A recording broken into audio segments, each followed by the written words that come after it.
Hello student.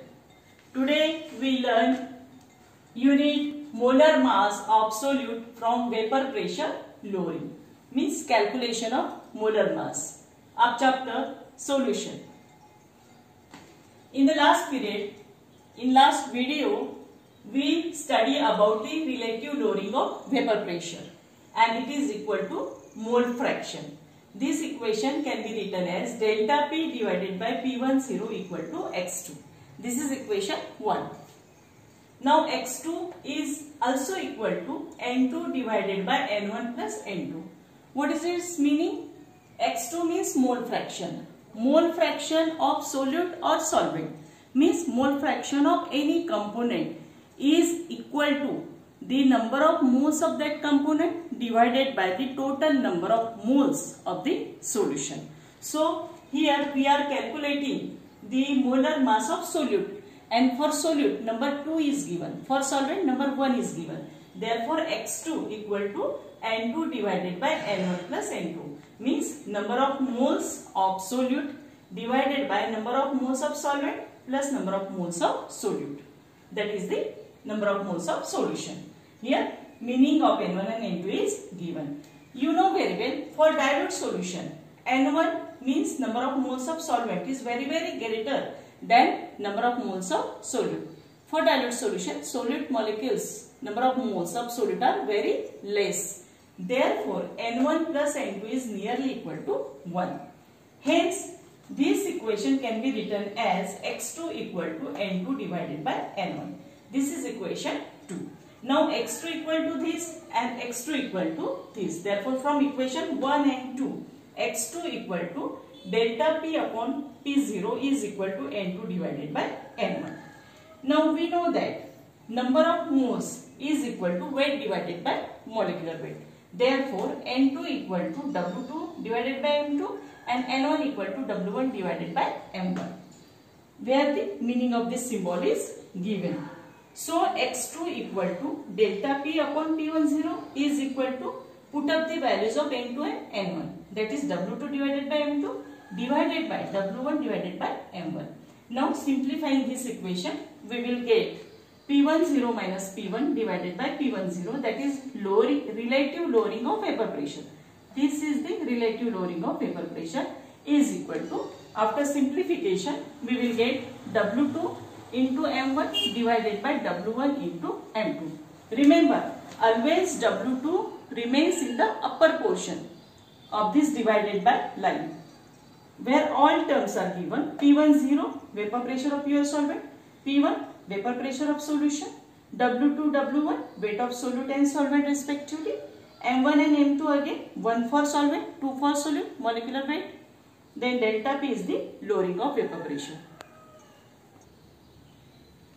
Second colligative property, boiling point elevation. As the name indicates, there is elevation of boiling point. First of all, let us see the definition of boiling point. As you know very well, what is boiling point? It is the temperature at which any liquid boils. But what is the scientific definition? The temperature at which vapor pressure of liquid which boils is equal to its atmospheric pressure or applied pressure. The applied pressure is also called atmospheric pressure when the liquid boils in open container. So it is the temperature when vapor pressure of liquid equals to the atmospheric pressure. The solution containing non-volatile solute boils at higher temperature, means solution requires more temperature than boiling point of the pure solvent. यानी कैसा? जैसे हमें मालूम है कि एक container में अगर हमने पानी लिया है और उसको बॉईल किया तो 100 डिग्री सेल्सियस पे वो बॉईल होगा, पर अगर उसमें हम कोई नॉन वोलेटाइल सोल्यूट ऐड करते हैं तो 100 डिग्री में वो बॉईल नहीं होगा, बॉईल होते होते रुक जाएगा. अगर उसमें हम शुगर ऐड करते हैं या सॉल्ट ऐड करते हैं तो बॉइलिंग थोड़ा रुक जाता है, उसको और हीट सप्लाई करना पड़ता है. यानी उसमें क्या हो गया? Rise of temperature and elevation in the boiling point. Therefore solution का बॉइलिंग पॉइंट क्या रहेगा? हाई रहेगा. किससे? प्योर सॉल्वेंट के बॉइलिंग पॉइंट से. Therefore we can write delta TB is equal to TB minus delta 0 B. Means what is the delta TB it is the boiling point elevation जो rise हो गया है, और TB means boiling point of solution, and T0P for pure solvent, boiling point of pure solvent. Now we learn the graph vapor pressure versus temperature. This is a very simple graph between the elevation of boiling point and the vapor pressure lowering of solute and solvent. When vapor pressure is plotted against temperature for solute and for solution and solvent, the graph obtained is like this.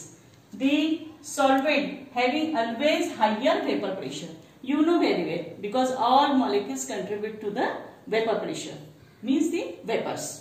Therefore, the vapor pressure of solvent is higher and vapor pressure of solution is lower. Now focus on the boiling point of solute and solvent. This is the boiling point of solvent which is lower, pure solvent, and this is the boiling point of the solution which is higher, and this is the difference, that is delta Tb. This is very simple graph. Now let us try to understand molar mass of solute from boiling point elevation, like vapor pressure lowering, relative lowering of vapor pressure and molecular weight relation. In the same manner, we are discussing the molar mass of solute from the boiling point elevation. Boiling point elevation is directly proportional to the molality of the solution.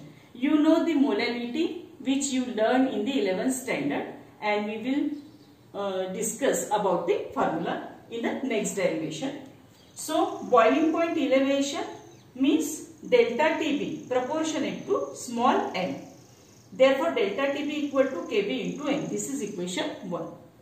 This is very important equation, where Kb is boiling point elevation constant or molar elevation constant or ebullioscopy constant. Now m, what is m? M equal to moles of solute divided by mass of solvent in kilogram. This is by definition. So m equal to W2 divided by M2, and which is divided by W1 divided by 1000 kilogram, because mass of solvent in kilogram.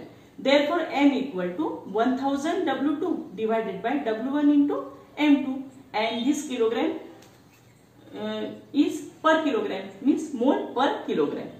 Now put value in equation 1. This m value you have to put in equation 1. What is equation 1? Delta Tb equal to Kb into m. So what is the equation? Delta Tb equal to Kb into 1000 W2 divided by W1 into M2. Now rearrange the equation. M2, which you have to calculate molecular weight, is equal to 1000 Kb into W2 divided by W1 into delta Tb. This is the important formula which will require in the last video, where we different numericals can be calculated and different formulas will be given in the last video. Thank you.